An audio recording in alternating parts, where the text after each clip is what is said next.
Hello everyone, welcome to my another food recipe मा यहाँलाई स्वागत छ। आज चाहिँ मिठो पिरो फ्राई डोमेस्टिक को लागि चाहिँ मैले यहाँ 1.5 केजी जति चिकन लिएको छु अनि यसरी चाहिँ यसलाई पिस पिस गरेर काटिरहेको छु अनि एकदम धोई पखाली सरसफाई गरेर, किनकि यसो गर्नाले चाहिँ तपाईको जति पनि मेरिनेट गर्दाखेरि मरमसला सबै चाहिँ यो भित्र भिज्ने गर्दछ। Thank you so much for watching हैन। हजुरहरुले यसरी नै तपाईको माया साथ सपोर्ट मलाई दिनु होला र यसरी नयाँ नयाँ रेसिपीको लागि मलाई फलो शेयर अनि लाइक अनि कमेन्ट पनि गर्नु होला र मेरो युट्युब च्यानलमा गएर डेभिड गुरुङलाई सब्स्क्राइब पनि गरिदिनु होला।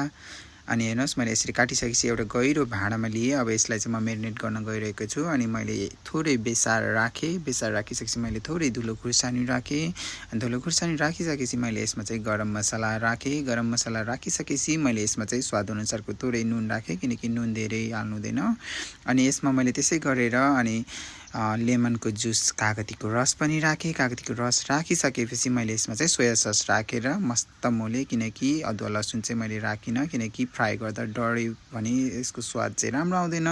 र हेर्नुस्, यसलाई मैले मज्जाले त्यो नुन खुर्सानी सबै ठाउँ भिज्ने गरी मेरिनेट गरेर यसरी टक्क राखे अनि यसलाई चाहिँ एकछिन छोपेर अनि राखिदिए मेरिनेट हुनको लागि। एउटा गहिरो भाँडा लिए, त्यसमा मेरो डीप फ्राईको लागि मैले मस्त चाहिने जति पनि छ ओइललाई चाहिँ मस्त हाले अनि ओइल हालेर यसलाई चाहिँ एकछिन चाहिँ मैले मजाले पाक्न दिए, किनकि तपाईहरुले चाहिँ मिडियम हिटमा पकाउनु पर्छ। र यतिको मेरो तेल तातिसकेपछि मैले जति पनि त्यसमा अट्ने डोमेस्टिकहरु चाहिँ टक्क फ्राई गर्नलाई राखिदिए। हेर्नुस् त, तपाईहरुले देख्न पनि सक्नुहुनेछ। मैले चाहिँ नि ठिक्क अनि यसलाई चाहिँ मिडियम हिटमा पकाउँदै छु। धेरै हाई हिट भयो भने डढ्छ हैन, तर तपाईको भित्र चाहिँ राम्ररी पाक्दैन, बाहिरको चाहिँ क्रिस्पी हुन्छ।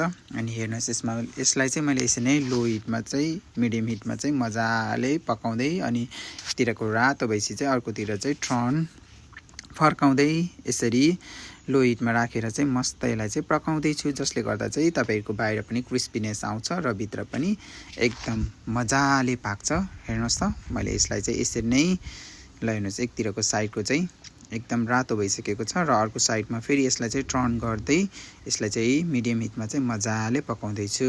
अनि यतिको मस्त पाकिसकेपछि हेर्नुस् त, मैले चाहिँ अब यसलाई चाहिँ बिस्तारै पाकेको जतिलाई चाहिँ निकाल्दै छु र हेर्नुस्, अनि यतिको भएपछि अनि मैले चाहिँ प्लेटमा सर्भ गरेको छु। मैले चाहिँ यसलाई फर्स्ट चोटी चाहिँ हैन बुलडग सससँग के ट्राई गरेको, यति मिठो हुन्छ कि तपाईहरुले ट्राई गर्नुस् कि बुलडग सससँग चाहिँ बबालै हुँदो रहेछ के, किनकि मैले अचार त बनाएको थिएन नि त अनि अचार सकिएको थियो अनि यसलाई चाहिँ मैले प्लेटमा सर्भ गरेर गम खाए। यति क्रिस्पी मजाले भित्र